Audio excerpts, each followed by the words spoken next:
Hello, everybody. I'm recording this video because I wanted to share a little bit more about my thoughts on the truth and controversial opinions and dogmatic belief systems. And funnily, I recorded this video this morning and the file did not save. So we're gonna try this again. It was 40 minutes this morning, so maybe hopefully that was good practice and I can express these ideas with some more clarity. So essentially, I wrote this article yesterday and I'll share a little bit more about the actual contents of that. But I knew it was going to be controversial. I didn't write it with an intention to be controversial. I wrote it knowing that it was going to be controversial, and that's a difficult pill to swallow. I, like any other human, like to be liked and admired. I like it when people support me. I'm, in general, a very agreeable person, which means that I don't like to start conflict. And I certainly don't benefit from controversy.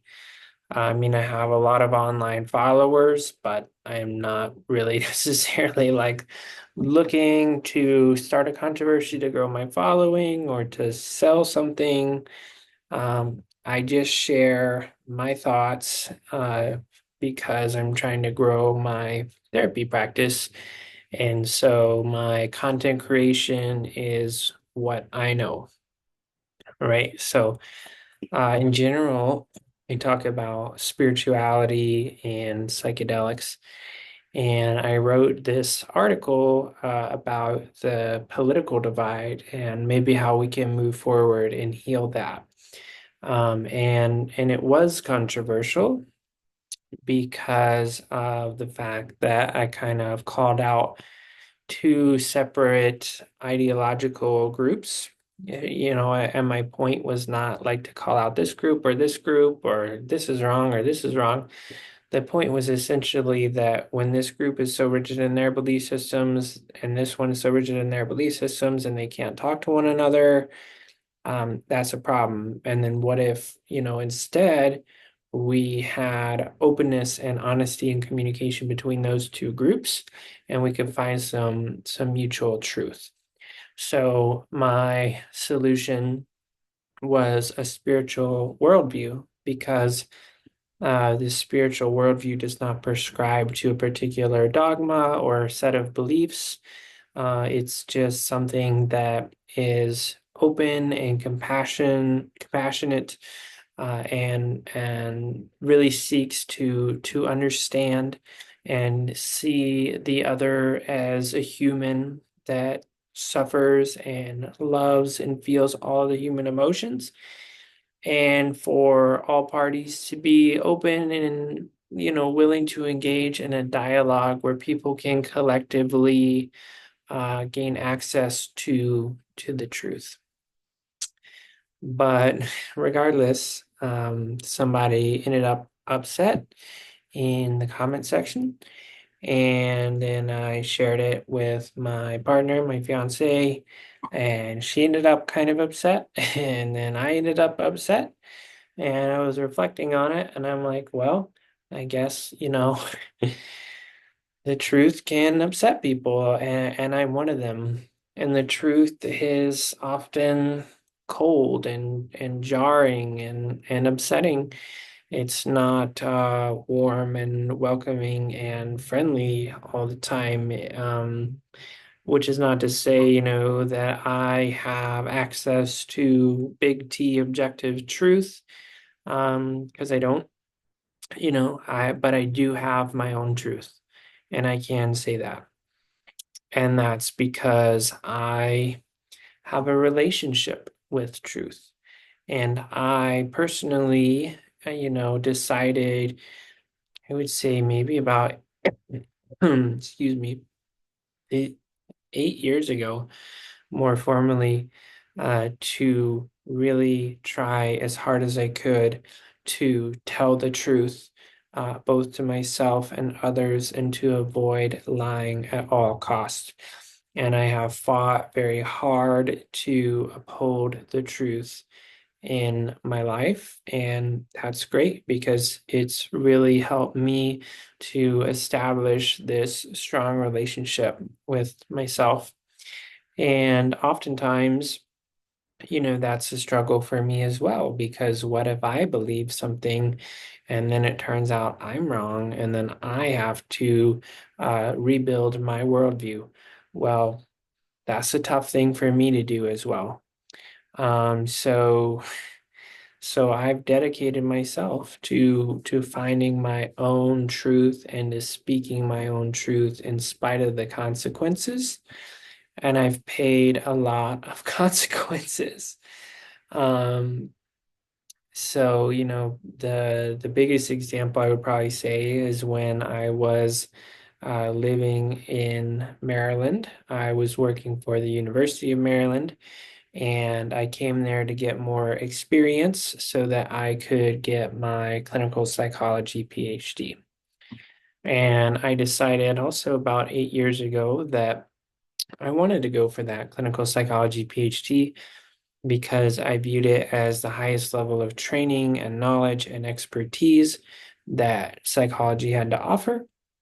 And so I was drawn in by that and I wanted that. And I set that as my goal. But if you're not familiar, these programs are extremely competitive. So you literally have to be in the top 1%.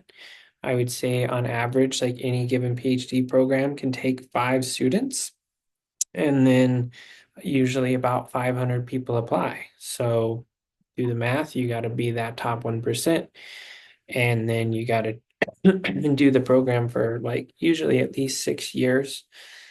So it's really tough. It's really tough to get into and to prove yourself.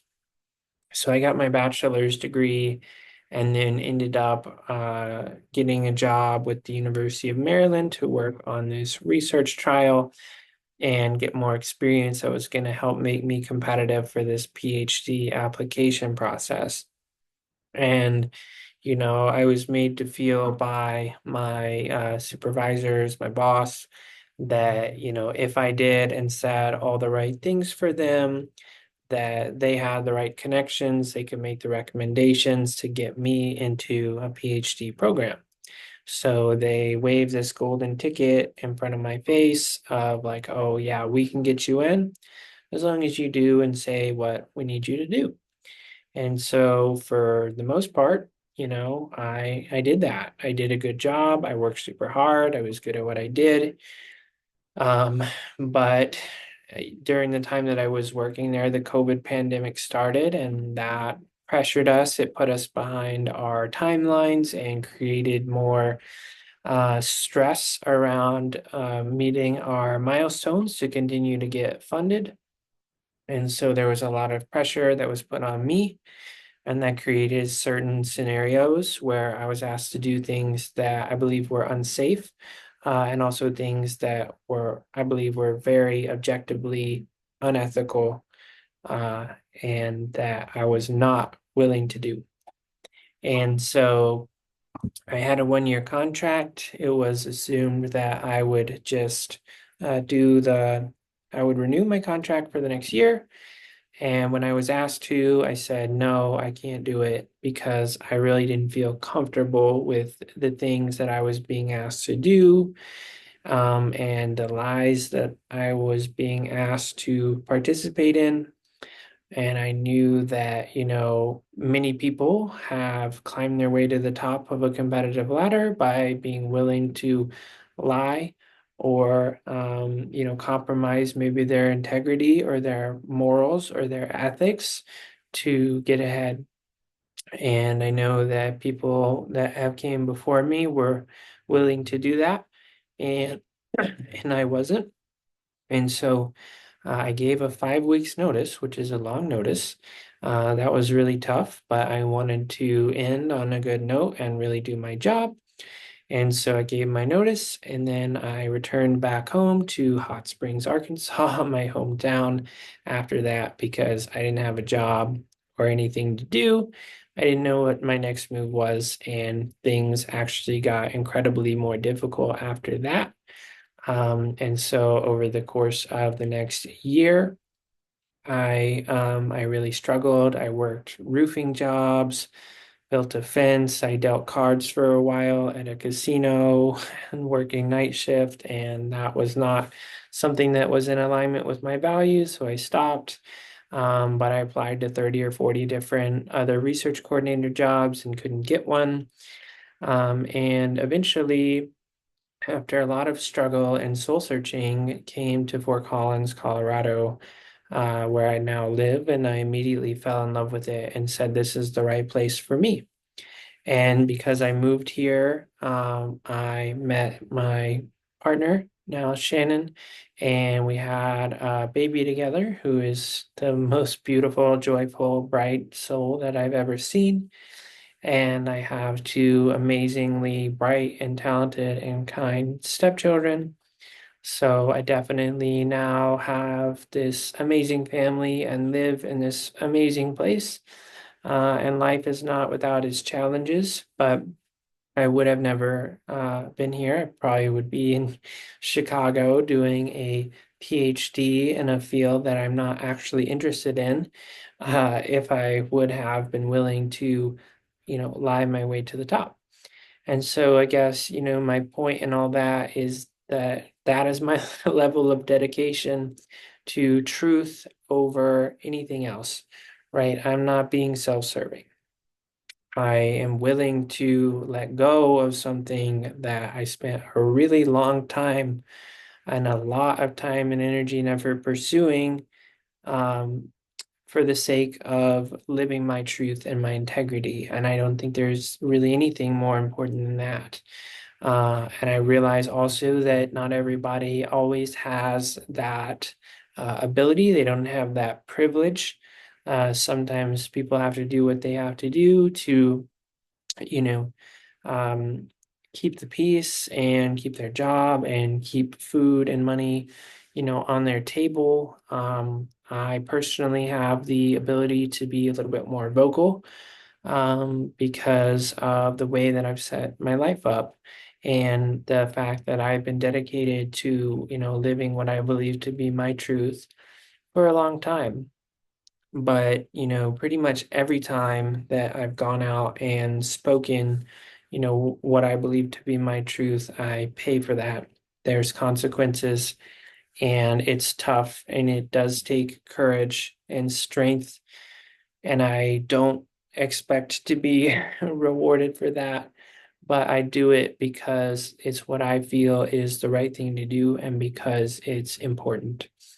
And so, I have to bear the burden of that when somebody calls me names. I don't like that. When somebody calls out the integrity of my work, I don't like that. But, I bear that. And, I have been, kind of pushed out of jobs because I bring up systemic issues that are there, and people don't like me for that. Like they want me to prop up the lies in the system that keeps things going, and I could lie and participate in that, and like nobody would have anything bad to say about me because I'm willing to lie like everybody else to create this shared illusion. And then things can go on as they are, but let's not talk about those problems. But I'm the one that usually brings up the problems, and I'm the one that, has to face those consequences. And so, you know, it's hard. It's hard having my truth, and it's hard speaking my truth. And in this particular case of the article, essentially what I was trying to say is, when one particular group is so caught up in their belief systems that they need every single idea that constitutes that belief system to be true, and you have another group that feels the same way, although they have a completely different set of beliefs, then one group coming into the other group and saying, "Hey, I think this," and this group's like, "No, no, no, that's not true," then that can cause this group to want to push that person out. And even if you are a member of this group over here, and you say, hey, that's kind of a good idea, like I think you're right, and then this idea like floats over to this member of this group, and then this member of this group says, hey, like I've been listening to like these other guys, and I think that they kind of make sense. Well, this group can push you out because you're no longer a part of that belief system. Like you are now an outsider and you can be a threat to the integrity of that belief system.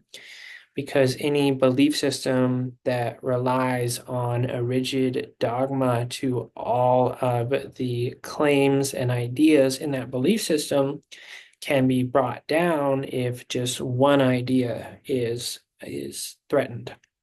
And so um, it doesn't matter necessarily the ideas that constitute the belief system. I'm not calling out any of those.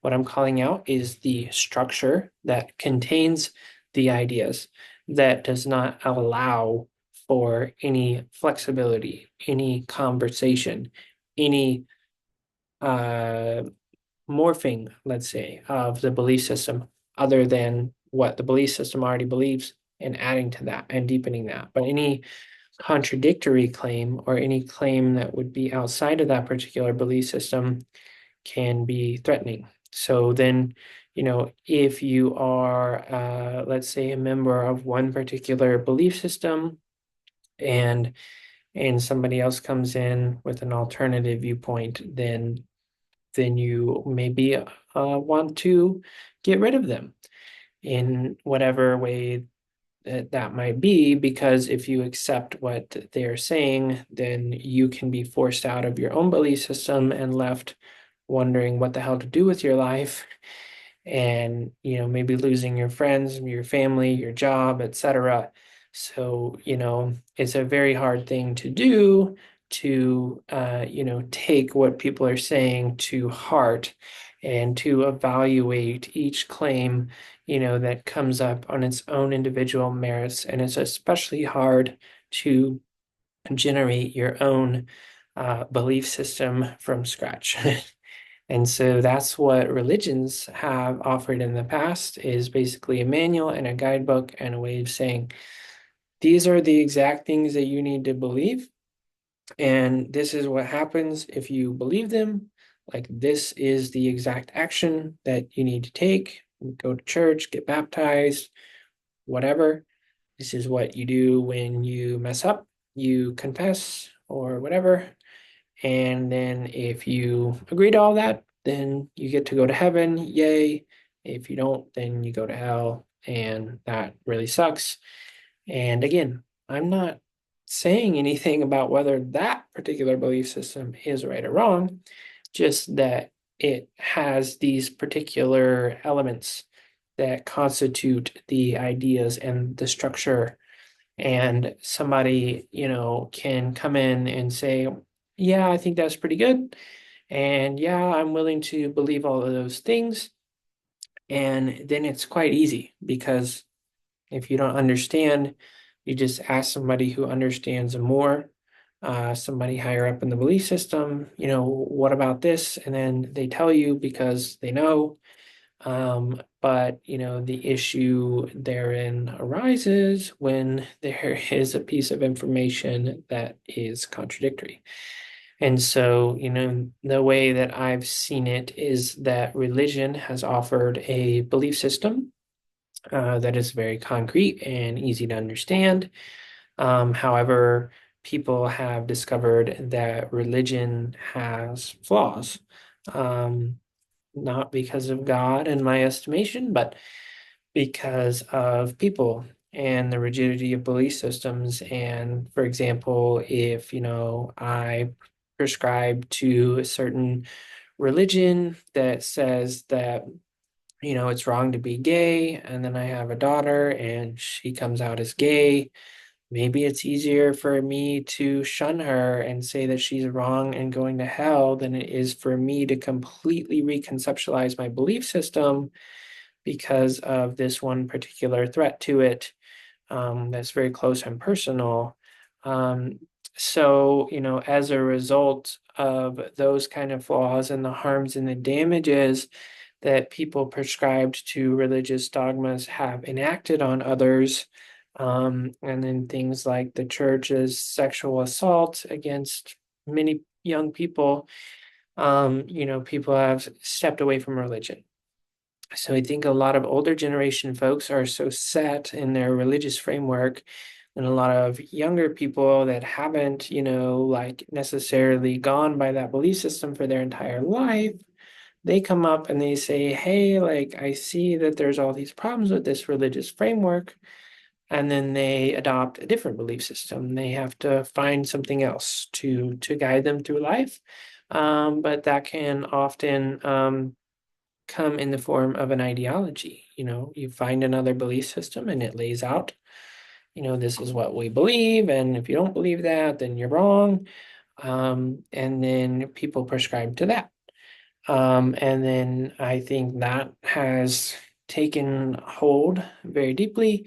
And the old school people who believe in particular religious institutions also are very entrenched in their beliefs, and there's no room for conversation between those two camps, and there's no resolution.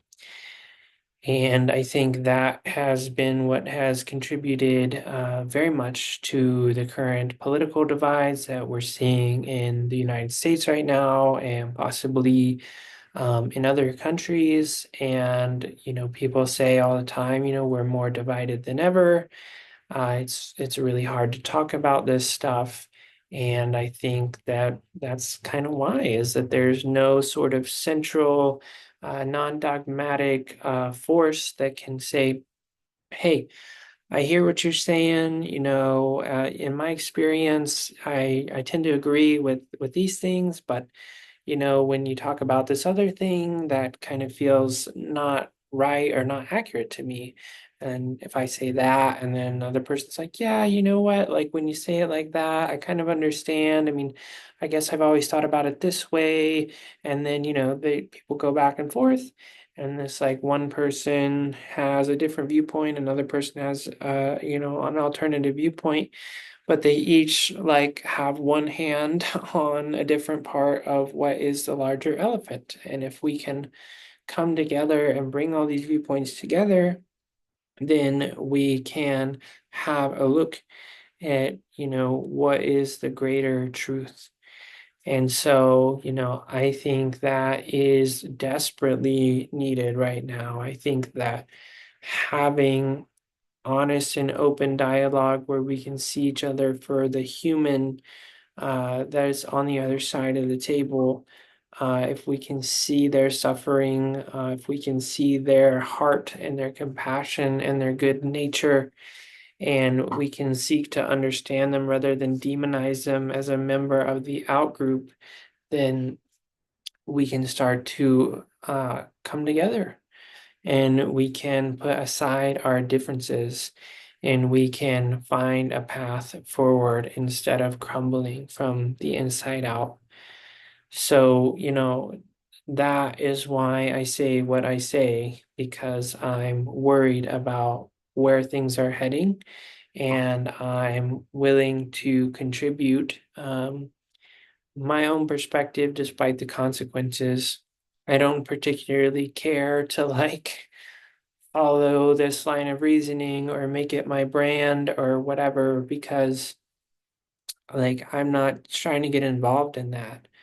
I just, wanted to share those particular thoughts to hopefully try to make a difference as this week's kind of content. But my brand really is more about the counseling for people with a spiritual worldview. And, yeah, so that's what I have to contribute this week. I'd really be interested to hear your thoughts if you're listening to this out there. If you hear this, then I really appreciate your time and listening to me ramble this long, and definitely would like to hear from you, and would appreciate it if you generally tend to agree with me, if you would like and subscribe and let me know. So thank you very much.